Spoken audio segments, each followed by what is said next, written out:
Desa Hinamura menyambut Takuma bukan dengan pesta atau pelukan, melainkan dengan keheningan yang mencurigakan. Langit di atas desa memutih kelam, awan menggantung rendah seperti menahan sesuatu yang belum mau turun. Udara terasa berat, seperti ditahan oleh kekuatan yang tak kasat mata. Takuma berdiri di gerbang desa, menggenggam erat kristal biru muda dari mata air naga di dalam kantong kainnya. Langkah pertamanya membawa debu. Tidak ada yang menyambut, tidak ada yang bertanya. Namun ia tahu, mereka mengawasinya dari balik celah rumah, dari jendela yang separuh tertutup, dari bisikan-bisikan yang menempel di dinding kayu tua. Takuma tak menoleh, hanya terus berjalan menuju balai desa, tempat kepala desa Hiroshi biasa menerima kabar penting. Namun sebelum ia sampai, suara lembut tapi tegas menghentikannya. Takuma. Ia menoleh, sosok tua, berjubah berdiri di pinggir jalan. Rambut putihnya rapi, matanya tajam, meski diselimuti kerutan usia. Tapi bukan penampilannya yang membuat Takuma berhenti, melainkan auranya. Orang itu seperti bukan bagian dari desa ini, seolah-olah ia datang dari tempat yang lebih dalam dari hutan, lebih tua dari legenda. "Aku Retsu," katanya. "Penjaga suci. Dulu, aku adalah pelindung ayahmu." Takuma tertegun. "Kau mengenal ayahku?"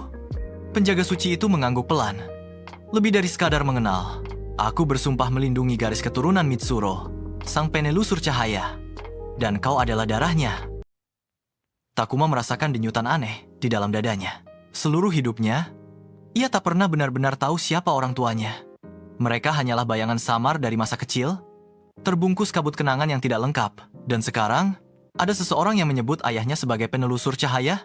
"Ayahmu menemukan mata air naga," lanjut Retsu, "dan menyegelnya kembali agar tidak disalahgunakan oleh manusia. Tapi segel itu kini mulai retak, bukan hanya karena kekeringan, tapi karena sesuatu yang telah terbangun." Takuma menggenggam kristal di kantongnya. "Naga itu memberikan ini padaku. Katanya, ini awal dari ujian." Retsu mengangguk. "Benar, dan ujian pertama telah kau lalui.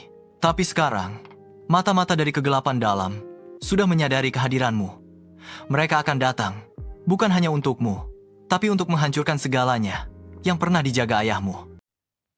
Takuma menatap mata Retsu, dan dalam kilatan itu, ia melihat sesuatu yang tak pernah ia dapatkan dari penduduk desa.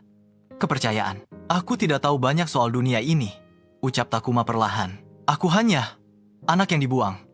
Tapi jika memang benar aku punya darah yang bisa melindungi, aku akan belajar. Aku akan bertarung." Penjaga suci itu tersenyum. "Itulah yang membuatmu layak. Ketulusan, bukan kekuatan." Retsu kemudian mengangkat tangan, menggambar simbol kuno di udara. Cahaya biru pucat muncul, lalu terbelah membentuk peta cahaya yang melayang di antara mereka. Ini adalah jejak teka-teki tertua, peninggalan yang dijaga oleh 3 kunci: cahaya, keheningan, dan kebenaran. Jika kau bisa membangunkan ketiganya, maka kau akan menemukan akar cahaya sumber kekuatan ayahmu, dan satu-satunya cara untuk melawan kegelapan yang datang. Di mana aku harus mulai? Di reruntuhan kuil tertelan tanah, sebelah barat lembah. Tapi ingat, tempat itu tidak akan menyambutmu. Ia hanya terbuka bagi mereka yang membawa cahaya sejati, dan tidak menyembunyikan luka di hati. Takuma mengangguk. Untuk pertama kalinya, ia merasa bahwa luka-lukanya semua rasa sakit karena dibenci, dikucilkan, ditertawakan bukan kelemahan, tapi bagian dari jalan menuju kekuatan yang lebih besar. Sebelum berpisah, Retsu meletakkan tangannya di dada Takuma. "Takuma, dunia ini sedang menggeser porosnya. Kau bukan hanya anak dari desa ini. Kau adalah simpul dari masa lalu dan pintu untuk masa depan." Dan saat malam turun dengan lebih pekat dari biasanya, Takuma berjalan ke arah barat, meninggalkan desa yang tidak pernah benar-benar menganggapnya bagian dari mereka. Ia kini membawa lebih dari sekadar harapan. Ia membawa warisan, teka-teki, dan peringatan tentang sesuatu yang sedang bangkit di bawah tanah yang retak. Dalam kegelapan malam itu, hutan tidak hanya mengintai, tapi juga menguji. Karena perjalanan Takuma belum benar-benar dimulai, dan penjaga suci hanya bayangan pertama dari dunia yang jauh lebih luas, lebih tua, dan lebih berbahaya dari yang pernah ia bayangkan.